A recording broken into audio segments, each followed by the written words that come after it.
When you hear the sound of the bell, you know you're in the championship rounds with King Amin of Essex, and I'm here. This is family, ladies and gentlemen, from across the pond. I've been missing this brother right here. This is my guy, straight out of Norwich, Norwich City. Everybody, Scotty's back, y'all. What's up, brother? Yo, nice to be back. It's beautiful to be back on the episodes. Listen, man. Last time I checked with you, I know you was doing some training. You're always in shape. But I gotta Yeah, pick. always. I gotta pick your boxing mind because I know that's always in shape too, bro. We've been talking about this guy. If any, and again, Scotty ain't, he might be new to y'all if y'all just tuning in, but me and Scotty been talking about a lot of UK and stateside action. We seem to spend a lot of time in the heavyweight division, so we're gonna start off with the heavyweight division real quick, man. Um, Joe Joyce and Zhang. Yes. Let's talk about that one, man, because I got some ideas. But what do you think about that fight coming up? Um, that's a brilliant fight, and I think Zhang does deserve this fight with Joyce because I personally thought he won against Filip Hrgovic in his last fight, and that was I was really upset to see that he didn't get the victory in that. So that's a nice redemption story for him, I think. But I do think, however, I do think Joe Joyce is going to be too much of a brick wall for him, and he's going to fall on top and just completely batter him. Yo, I love the way you ended that because that's where I want to pick up. Joe Joyce being too much and battering somebody. This is his style. Joe Joyce might seem like he's slow and plodding, but that he's juggernaut for a reason. He's very hard to switch the angles on. Even though, yeah, he's right in front of you and he can be hit, it's hard to land punches that phase him. And what he did to Joseph Parker was, to me, an indication that he could be the one that, for the first time, in his entire career, he could stop Zhang. And I might be jumping out the window. I know Zhang is a big, durable guy, but I'm high on Joyce's, I guess I want to call it, a hidden strength and the work he can do from behind that jab. What do you think about the prospects of him stopping Zhang, or am I being a little bit too overzealous?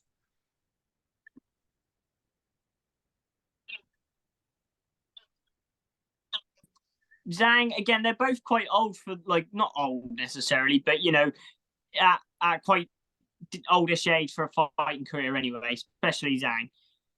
And I think that's gonna really pay off for Joyce, even though he's not obviously much older. I think he's got more youth than him, and I think he's just gonna break him down like he did with Parker. He completely broke Parker down. Parker come out sharp and young like how he is in all of his fights. He looks amazing. And he just got broken down and knackered, from just the walking forward and forward. And I think Joyce is going to do the exact same thing.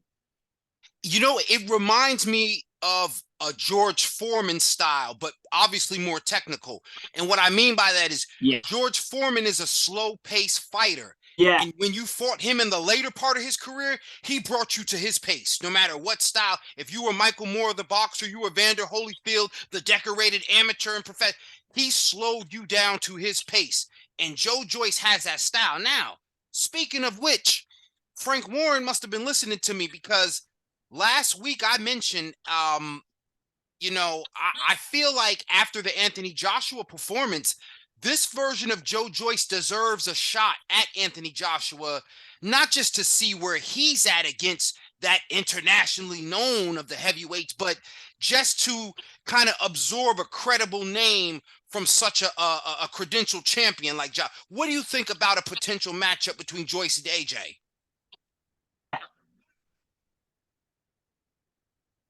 I think that's a brilliant match. JJ has to, AJ, sorry, AJ has to prove himself now, I think, after the two losses with Usyk. Because a lot of people are talking about Joshua like he wasn't an Olympian, People forget that. And I think having, Joe Joyce, who's an Olympian himself as well, and AJ in the heavyweight division, that both have to sort of prove themselves in Joyce going forward and AJ coming back. I think that's a brilliant matchup and they need to get it done. But you know how it is with Eddie Hearn and Frank Warren. Are we going to see that fight? We don't know. And to your point, probably not, unless it's just major money, and AJ has become a businessman, more so than, the hungry fighter. And I think he's recapturing some of that hunger. And this is why I think against a fighter like Joe Joyce, who I know he's hungry to not, and we talked about it off air. I don't want him to get Dillian White. I don't want him to be waiting on the outside of the heavyweight division, being a mandatory for whoever, forever. I want him to get a shot right away. And I think, if those guys could put that to the side, Warren and Hearn, that is, maybe we could get something like that. But since we're going to keep talking about, what Warren and Hearn could be doing, let's talk about what Hearn should be doing with one of our guys, somebody we've been talking about on this show for a long time, Ipswich's own Fabio Wardley. Yes. Lay it on me. Tell us what we saw last week and what we need to see from Fab. Well, when Fabio, when we were watching last weekend, I did think that was an early stoppage for Coffey, but it was ending that way. You could see from that shot Fabio landed on him. It was about time that maybe something was going to happen. Whether that was in the next round, you could see Coffey was slowing down. But I think what's next for Fabio Wardley, I really want to see, because I think this fight would sell, and that's him and David Adderley. You see David Adderley arriving at the press conferences, coming up to him, saying, "Oh, what's happening, Fabio," and stuff. And, that's a perfect build-up, because David Adderley likes to talk a lot of shit. So, I think that fight would actually sell. And if that happened in Ipswich, how amazing would that be?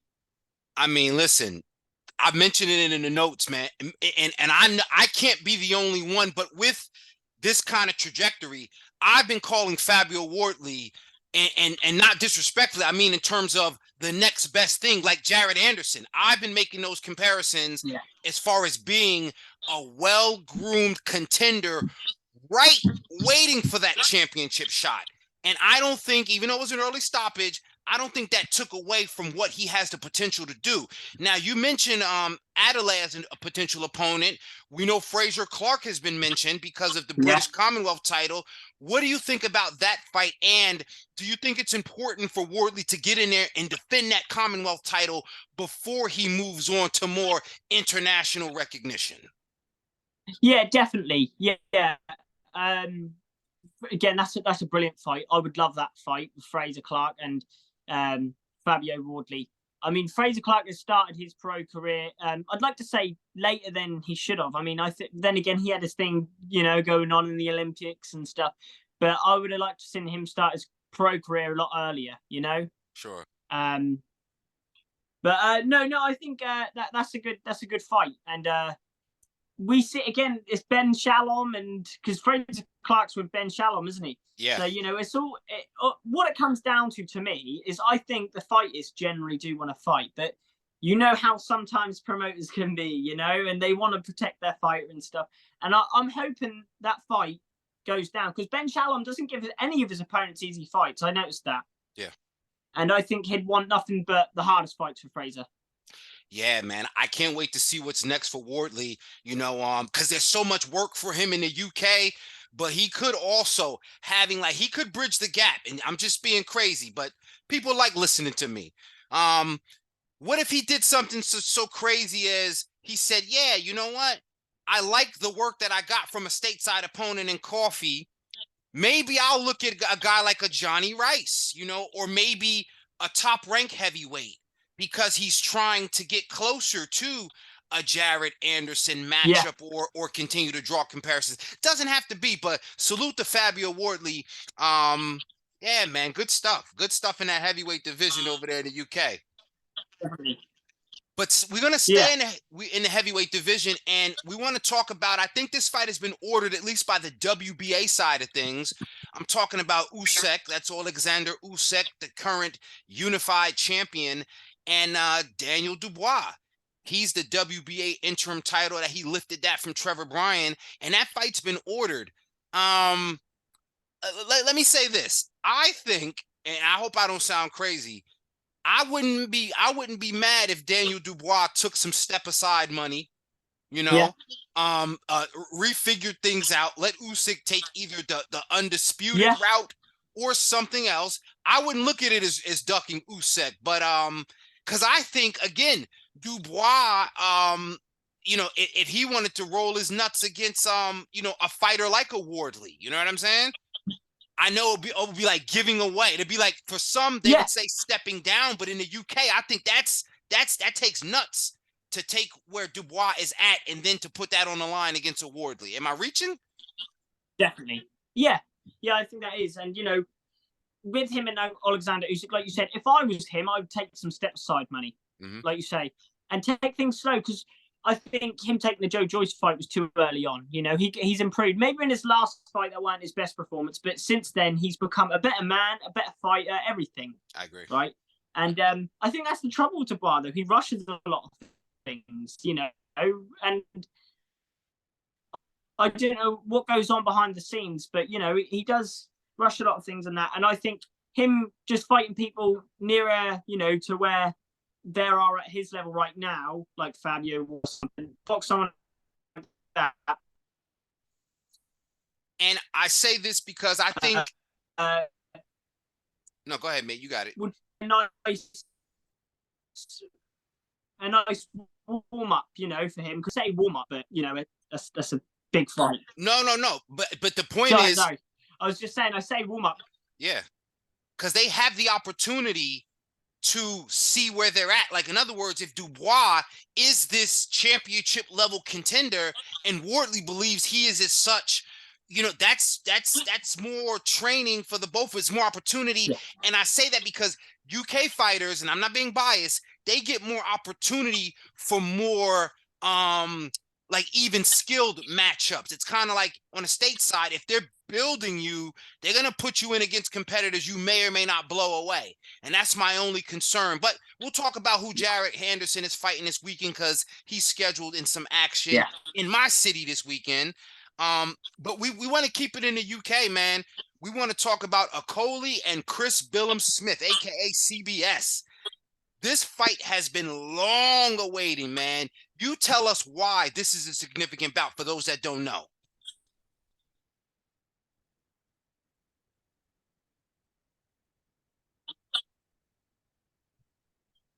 Fight for me. I've been looking forward to this, and I fancy Billam-Smith. I think he's going to pull an upset.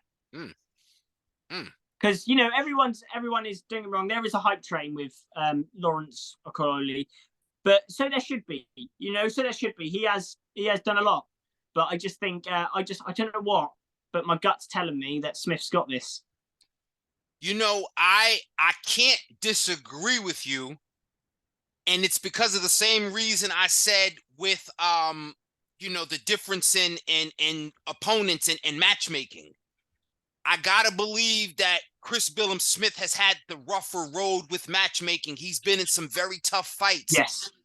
And Isaac Chamberlain. Even Tommy Mack was a little tricky. You know what I'm saying? Tommy McCarthy out of Ireland, right? My Irish yardman. Those were fights where Billam had to dig deep and he had to step outside of the dimensions that we put him in. We might have thought he was just a grinding power puncher. Yeah, but he had to show some technique. He had to increase his stamina and conditioning. He just had to do things differently. He has the medal. He has championship medal. He just hasn't been in this fight. And I don't want to be the one to say, this is the fight he gets to show the championship medal. Now, Okolie on the other end, we can't dismiss what he's done because every time someone thinks he's limited as far as his experience and his technique, he does what he needs to do. The jab, the 1-2, the power is pretty good.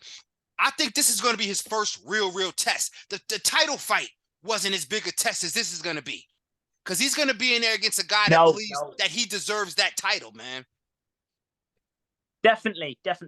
And I think we could argue, like you were saying, the argument is for me that Smith has had tougher brawls with people and tougher opponents, Yeah. And put it this way, I think Smith could beat nearly everyone that he's beat, that Lawrence has beat. And I cannot disagree, which is why to see them, Lawrence Okolie, I think, is going to be the one that's going to have to show everybody that he, what it took for him to gain that title, or else even on the scorecards, when you talk about activity and pressure and just being able to work out of the clinch and just dog, CBS is that. And Okolie's going to have to withstand that, or else he ain't going to survive. I gotta be real. I love Okolie, but I gotta be real. I love boxing more than I gotta be a fan of the, you know what I mean? So yeah, man, that's tough shit coming up for you, Mr. Okolie. But now, yeah, what's going on behind the scenes? Mm-hmm. Yeah, because he may also be distracted with the Reactpour shit. You know what I'm saying? The whole Reactpour, maybe thinking that that's a bigger fight, bigger rivalry, but no, CBS is not to be overlooked. Yeah. Now we're gonna come stateside. Tank and Ryan, that's a big one. Who you got?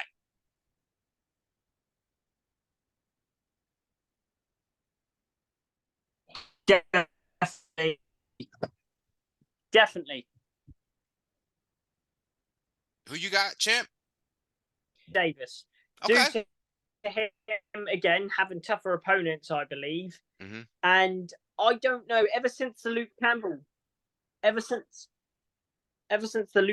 incident, I believe Garcia has shown vulnerability. Even though he keeps fighting southpaws, I think he has vulnerability to these southpaws, and he might get caught. Yeah. And he just cannot afford to get caught fighting too tall, where he's, dazed. Even if he doesn't, go out as far as KO, even having a good round and then getting knocked off balance and dazed, that could either lead to the stoppage or just, something like we saw, even if some might believe it's premature. He gets caught leaning in or walks into something, and he may be trying to recover and think he's got it, but the referee is just waving it off. He could shit the bed. Yeah. It's easy done, isn't it? Yeah, man. And I've been asking, because I just want to be fair. Does Ryan have a chance more than a puncher's chance? Is there anything he could do? Yeah. I think he does have a chance. We forget how many amateur fights he had. He had, some bloody wars in the amateurs, and he was a great amateur. But I don't know. I've seen how Ryan Garcia boxes against these southpaws, and he does this thing. This is the shot I think that's going to land on him. I don't know if you've seen him do it. When he moves back, he drops his hands almost as if they're both in the middle like this, and his chin's wide open. Yeah. And I think that's where Gervonta will catch him dead on there, just like Luke Campbell did. But this time, I think if Gervonta catches him, he will stay down. Yeah, man. And shout out to my guy, Walker Ray Robinson, 34.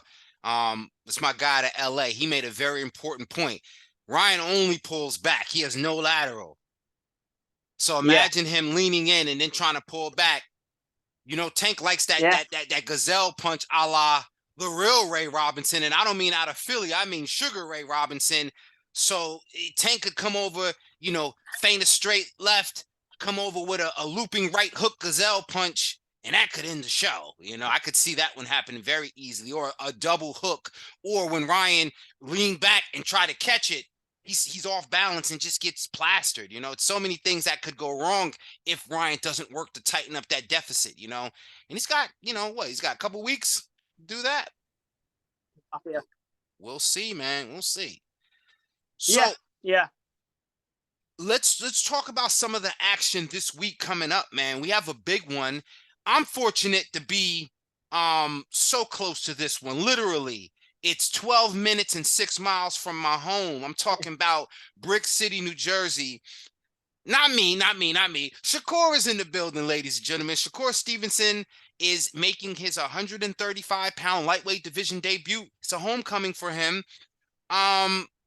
The card is pretty deep with a lot of the top-ranked prospects. They should have had Jahai Tucker on this one. Why the fuck you going to send my man all the way out to Tulsa, Oklahoma, the middle United States, when he could have went right across the bridge to come? But another story for another day. But what do you think about Shakur and his debut at 135?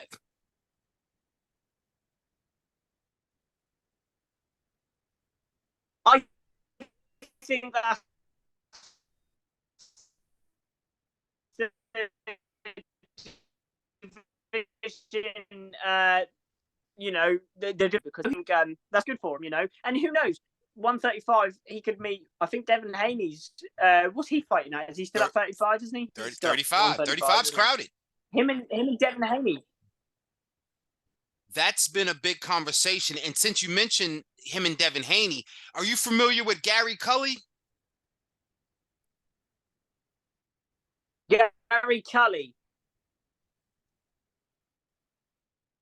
Yeah, he's a ginger, southpaw ginger. He's like 6'1". That rings a bell, but I don't know. Look him up. He's been talking about, he's on your side. He's been talking about that him and Shakur back in the World Championships, they've had some experience and some work, and he said that would actually be his dream fight. So, in the same way we got, Adam Azim looking at Keyshawn Davis, as a potential future opponent because of their international history. You got Gary Cully looking at, Shakur, Yeah. That's great. Adam Azim, I mean, what fighter as well. Can you imagine him and Shakur in a few years' time? That's unbelievable. Yeah, man. I mean, did you see his knockout? His recent knockout with Ryland Shelton? Yeah. And I think he's ready for, stateside competition. I think he's ready for the big stage. They're bringing him along great. I'm sure they might put him in for a Commonwealth title, but if he finds something into international rankings, I mean, I'm talking about him. He has enough of a name and the pedigree where he could pick up, some steam if he wants to advance a little bit sooner, What do you think? Yeah, definitely. Yeah. You've just now got that completely stuck in my head now. Adam Azim, Shakur Stevenson. I would love that. That would be such a great future fight. I just think, Now, what do you think about this opponent for Shakur? Do you think it's okay to fight a relatively unknown opponent when you're just coming to the division? Or is this, as some people, because I got to be honest, home team or not, is this another succession of Shakur fighting another unrecognizable opponent?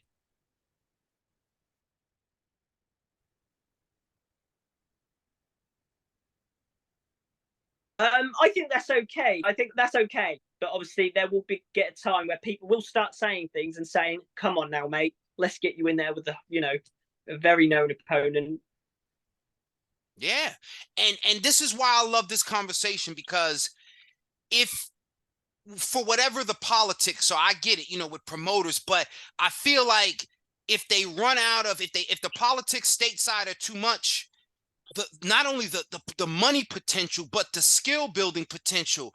Why aren't Top Rank, since they're already doing business with Boxer, why not turn to, the UK and get some of this international work and get some the stateside guys to get known in the UK so we can make some of these bigger fights?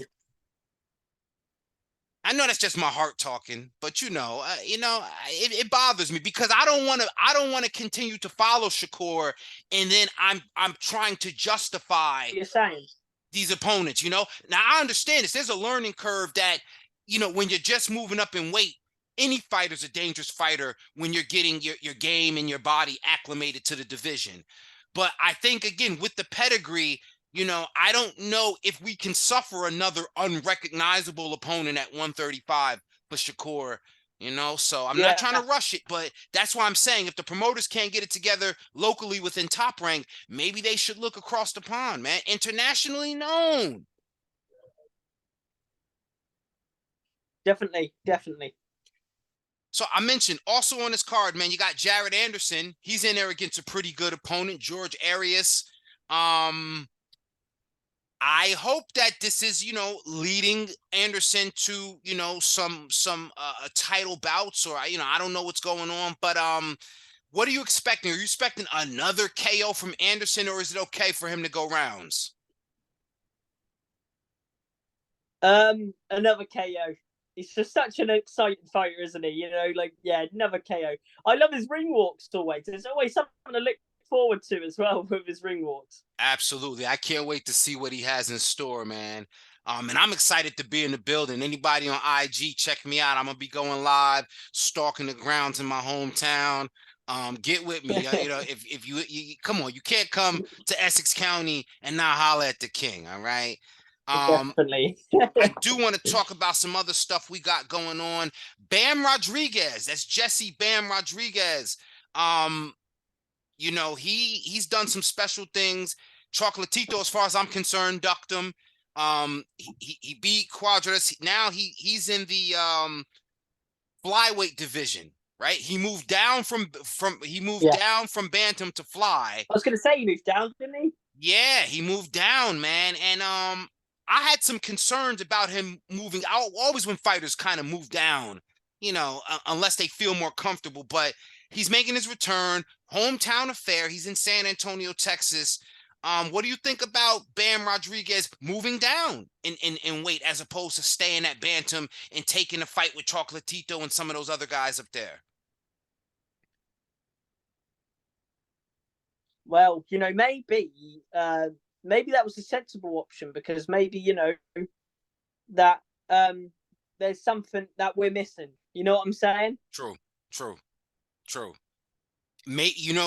As you say that, maybe his body's more comfortable at the lower weight. Maybe he was pushing it all he could at bantam, and he's like, nah, I can't do that no more, So, and I'm hoping it does work out, because when he did that, short notice, moved up in weight, won, and then defended the title. Exactly.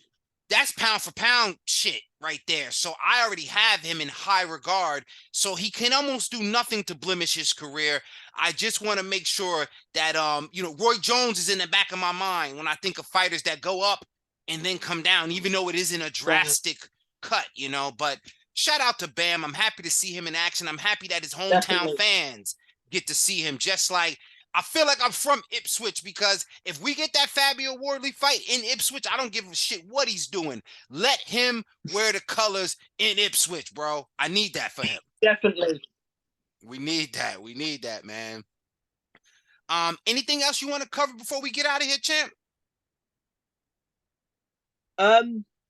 Stay tuned as well on my Instagram, because I will be announcing a fight very soon for me.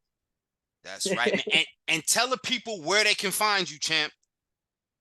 Find me on Instagram, Scotty.boxer. Always on there, talking to people, breaking down on the lives, breaking down fights, always. Let me tell you something, ladies and gentlemen. Scotty's a real one. This is family right here. This is no bullshit. Boxing brings us together. And if you can imagine, it ain't a body of water that can keep us away from celebrating each other and celebrating what we've been contributing to this sport. So anything you got going, you already know, man. We're going to keep it like we've been keeping it. I'm glad to have you back. Ladies and gentlemen, these are the championship rounds. I want you guys to make sure you check out Scotty on IG. Stay tuned for his next fight announcement. Stay tuned in for these Women's Boxing Wednesdays. And stay fit, stay dangerous, and don't waste your hustle, ladies and gentlemen. We up out of here, y'all. Definitely. Peace. Peace.